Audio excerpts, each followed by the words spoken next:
இந்தியாவிலேயே சிறந்த மருத்துவத்துறையை வந்து நாங்கள் மக்களுக்கு வந்து சர்வீஸ் பண்ணிட்டு இருக்கோங்கிறத தமிழக அரசு ஒவ்வொரு நாளும் சொல்லிட்டு இருக்கு. வீடுதோறும் மருத்துவம் அப்படின்னு எவ்வளவோ திட்டங்களை வந்து சொல்லிட்டு இருக்காங்க.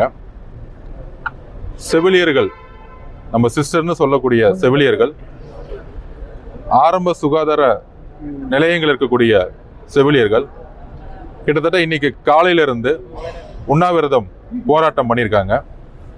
எதற்காக அப்படின்னா, கிட்டத்தட்ட 10 வருஷத்துக்கு மேலே வந்து அவங்க வேலை செஞ்சுருக்காங்க. ஆனால் பணி நிரந்தரம் கொடுக்கல. இன்னைக்கு மணி இப்போ இரவு 2:15. காலையிலிருந்து போராடி மாலை வந்து காவல்துறை கிட்டத்தட்ட ஒரு 7 பஸ்ஸில் அவங்கள கூட்டிட்டு வந்து சில இடத்துல தகாத வார்த்தைகள்லாம் பேசி அவங்க வந்து பஸ் ஸ்டாண்டில் வந்து இங்கே வந்து விட்டுருக்காங்க. கிட்டத்தட்ட 2000 செவிலியர்கள் இங்கே இருக்கிறாங்க. எல்லாமே பெண்கள், குழந்தைங்களோடு இருக்கிறாங்க. அவங்களோட கிட்டத்தட்ட வரும்பொழுது கண்டிப்பாக அமைச்சர் வர வரைக்கும் இருக்கணும்னு நாங்கள் நினச்சோம். ஆனால் அந்த சமயத்தில் அவங்களுடைய கோரிக்கைகள், அவங்களுடைய பிரச்சனைகளை வந்து நாங்கள் உள்வாங்கணும். எல்லாரும் வந்து பேசிகிட்டு இருந்தாங்க என்ன பிரச்சனை அப்படின்னு. ஆரம்ப சுகாதார நிலையங்களில் ஒரு செவிலியர் இல்லை 2 செவிலியர் மட்டும்தான் இங்கே இருக்கிறாங்க. கிட்டத்தட்ட குறைந்தபட்சம் 16 மணி நேரம், சில செவிலியர்கள் 24 மணி நேரம் கூட வேலை செய்யக்கூடிய சுகாதார நிலையங்கள் தான் அதிகமாக இருக்கு.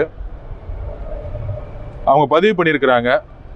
பிரசவம் வரும்போது பிரசவத்துக்கு கூட ஒரே ஒரு செவிலியர் தாயையும் பார்க்க வேண்டிய கடமையும் அதே நேரத்தில் குழந்தையையும் பார்க்க வேண்டிய கடமையும் எல்லா செவிலியர்களுக்கும் இருந்துகிட்டு இருக்கு. அவங்களே டேட்டா என்ட்ரியா இருக்கிறாங்க, அவங்களே கிளீனராக இருக்கிறாங்க, ஆயா வேலை செய்கிறதும் அவங்களே பண்ண வேண்டியதாக இருக்குது. அந்த மாதிரி லேப் டெக்னீஷியனாகவும் அவங்களே இருக்க வேண்டியதாக இருக்குது. இந்த மாதிரி எல்லா வேலையும் ஒரு செவிலியர் கிட்டத்தட்ட 16 மணி நேரம் கடுமையான மன உளைச்சல்ல இன்னைக்கு வேலை செஞ்சுக்கிட்டு இருக்காங்க. இதை வந்து அவங்க நீதித்துறையை நாடி சுப்ரீம் கோர்ட் வந்து இதுக்கான ஆர்டரும் கொடுத்துருக்கு. ஆனால் மேல்முறையீடு பண்ணுறேன்னு சொல்லிட்டு தமிழக அரசு அவங்கள வந்து அலைக்கழிச்சிட்டு இருக்காங்க. முக்கியமாக அவங்க சொன்னது என்னன்னா, கொரோனா காலத்தில் நம்மெல்லாம் வீட்டை விட்டு வெளியே வராமல் பயந்துட்டு இருந்த நேரத்தில் தமிழகம் முழுவதும் உள்ள எல்லா ஹாஸ்பிட்டல்லையும் தன்னுடைய குடும்பத்தை விட்டுட்டு கடினமான போராட்டத்தில் எல்லா மக்களையுமே அவங்க காப்பாற்றிருக்காங்க. நிறைய பேர் அதை இறந்தும் இருக்கிறாங்க. அவங்கள வந்து பணி நிரந்தரம் செய்யணுங்கிறது திமுக வந்து எதிர்கட்சியாக இருக்கும் பொழுது சொன்ன வாக்குறுதிகள். திமுகவோட வாக்குறுதி 436ல் போராடக்கூடிய செவிலியர்கள் எல்லாரையுமே பணி நிரந்தரம் செய்வோம் என்கிற வாக்குறுதியை கொடுத்துருக்காங்க.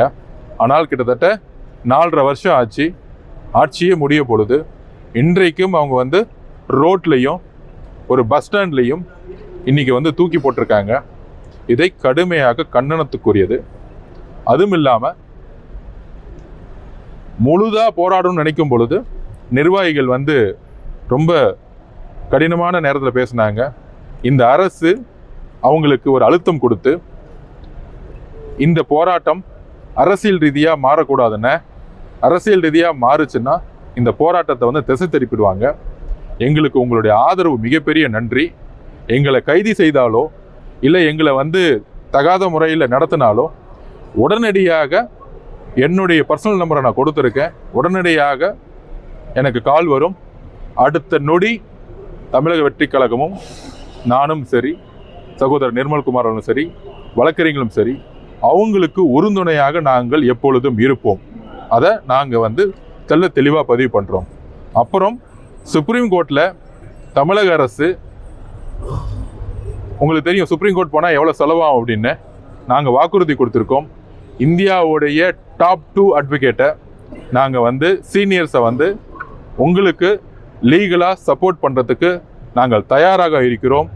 இந்த அரசு உங்களுடைய கோரிக்கையை அமைச்சர் அவர்கள் காலையிலே வந்து அவங்கக்கிட்ட பேசணும். குறைந்தபட்சம் 2000 பெண்கள் இன்னைக்கு வந்து நடு ரோட்லையும் இந்த பஸ் ஸ்டாண்ட்லையும் குழந்தைகளோடு இருக்கும் பொழுது ஒரு மனிதாபிமானத்தோட வந்து பார்க்கக்கூட முடியாத ஒரு அரசு, ஒரு அமைச்சர் தான் இன்னைக்கு இருக்கிறது தான் மிகப்பெரிய வேதனை. பெண்களுக்கான அரசுன்னு சொல்றாங்களே தவிர 2000 பெண்கள் குழந்தைங்களோட நடு ரோட்ல இருக்கும் பொழுது ஒரு அமைச்சர் வீட்டில் உட்காந்து தூங்கிட்டு இருக்கிறத நாங்கள் கடுமையாக கண்டனம் தெரிவிக்கிறோம். ஸோ இந்த பிரச்சனையை தமிழக அரசு உடனடியாக பரிசீலித்து அமைச்சர் முதல்ல இயக்கக்கூடிய 2000 பெண்களுக்கு காலையிலேருந்து இன்னும் சாப்பிடல, நாங்கள் வந்து உணவு வழங்கணும்னு சொல்லும்போது கூட இல்லைன்னா அமைச்சர் வரட்டும், அவர்கிட்ட நாங்கள் பேசணும், அட்லீஸ்ட் நாங்கள் பேசணும் அவரோட, எங்களோட கோரிக்கையை வந்து அதுக்கப்புறம் கூட வந்து அவர் நிறைவேற்றுறாருங்கிறதோட எங்களை வந்து ஒரு மனித தன்மையோட பார்க்க கூட மாட்டேங்கிறாங்க அப்படிங்கிறவருடைய வழி எங்களுக்கு புரியுது. அமைச்சர் அவர்கள் மனித தன்மையத்தோட பார்க்கணும், பார்த்து அவங்களுடைய பிரச்சனையை காது கொடுத்து கேட்கணும், கேட்டு முதல்ல அவங்கள வந்து சாப்பிட வைக்கணும், சாப்பிட வச்சுட்டு அவங்களுக்கு தேவையான வழிமுறைகளை உட்காந்து ஒரு கான்கிரீட்டா இதை எதை செய்ய முடியும் எதை செய்ய முடியாதுன்னு அவங்கள்ட்ட பதிவு செய்து அவங்களோட கோரிக்கையை நிறைவேற்றுங்கிறது எங்களுடைய கோரிக்கை. நாங்கள் அவங்களோட தான் இருக்கிறோம். நிர்வாகிகளுடைய கேட்டுக்கொண்டது போல இதை அரசியலாக்க நாங்கள் விரும்பலை. 2000 மட்டும் இல்லை, கிட்டத்தட்ட 8000 செவிலியர்கள் கிட்டத்தட்ட 10 வருஷமா வேலை செஞ்சும் அவங்களுக்கு பணி நிரந்தரம் கிடைக்குங்கிற ஒரு வழி, அதுவும் குறைந்தபட்சம் 8 மணி நேரம் வேலை இல்லை, 16 மணி நேரம் அவங்க வேலை செஞ்சுட்டு இருக்காங்க. அதுலேயும் முக்கியமாக என்னன்னா மகப்பேறு விடுமுறை அவங்களுக்கு கிடையவே கிடையாது. அது வந்து லாஸ் ஆஃப் ஃபெயிலில் தான் அவங்க வந்து சம்பளத்தை மைனஸ் பண்ணி தான் வந்து லீவ் கொடுத்துட்டு இருக்காங்க. இது மிகப்பெரிய அதிர்ச்சிக்கான எங்களுக்கே ஒரு மிகப்பெரிய அதிர்ச்சியாக இருக்குது. தமிழக அரசு 6 மாதம் கொடுக்கணும், 8 மாதம் கொடுக்கணும் அப்படின்னு சொல்லிட்டு இருக்க நேரத்தில் நம்மளுடைய செவிலியர்களுக்கு ஒரு பிரசவம் ஆகும்போது கூட அவங்களுக்கு வந்து ஒரு லீவ் இல்லாதுங்கிறது மிகப்பெரிய வருத்தத்துக்குரியது. இவ்வளோ பிரச்சனைகளை வச்சுக்கிட்டு தான் அவங்கள வந்து நம்மளை வந்து அரசு மருத்துவமனையில் வந்து வரக்கூடிய ஒவ்வொரு ஏழைகளையும் ஒவ்வொரு மருத்துவத்தில் அவங்களுக்கு தேவையானது எல்லாரும் செஞ்சுக்கிட்டு இருக்காங்க. கண்டிப்பாக நாங்கள் உறுதுணையாக அவங்களோட இருப்போம். நன்றி, வணக்கம். அமைதியான போராடக்கூடிய அந்த போராட்டக்காரர்களே காவல்துறை வந்து இப்போ அப்புறப்படுத்ததான் ஒரு தகவல் வெளியாயிருக்கு சார். நீங்கள் என்ன சொல்றீங்க? அப்படி வலுக்கட்டாயமா அப்புறப்படுத்தினா கடுமையான கண்டனத்துக்குரியது. அவங்களோட நாங்கள் சேர்ந்து இருப்போம். என்ன சட்ட போராட்டமோ அவங்களோட நாங்கள் வந்து நிர்வாகிகள்கிட்ட என்னுடைய பர்சனல் நம்பர் நான் கொடுத்துருக்கேன். அவங்க அழைப்புக்கு நாங்கள் வந்து வெயிட் பண்ணிட்டு இருக்கோம். ஏன்னா அந்த அவங்க சொன்னதில் ஒரு நியாயம் இருக்கு. இதை வந்து அரசியல் படுத்தாமல் அவங்களுடைய கோரிக்கையை நிறைவேற்ற முடியாது. எங்களுடைய எல்லா சப்போர்ட்டும் இருக்கு. அவங்களுடைய அழைப்புக்கு நாங்கள் வந்து வெயிட் பண்ணிட்டு இருக்கோம். அப்படி கைது செய்தால் தமிழகம் முழுவதும் எங்கள் தலைவருடைய ஆலோசனைக்கு பிறகு கண்டிப்பாக மிகப்பெரிய போராட்டத்தை நாங்கள் அவங்களுக்கு உருவாக்குவோம். அவங்களோட நாங்கள் எப்பயுமே பயணிப்போம். செய்திகளை உடனுக்குடன் தெரிந்து கொள்ள கீழ்கண்ட கேபிள் மற்றும் டிடிஹெச் நெட்வொர்க்குகளில் எம்நாடு செய்தி தொலைக்காட்சியை காணுங்கள். பாதகம் செய்பவரை கண்டால் நாம் பயம் கொள்ளலாகாது பாப்பா. மோதி மிதித்துவிடு பாப்பா, அவர் முகத்தில் உமிழ்ந்துவிடு பாப்பா.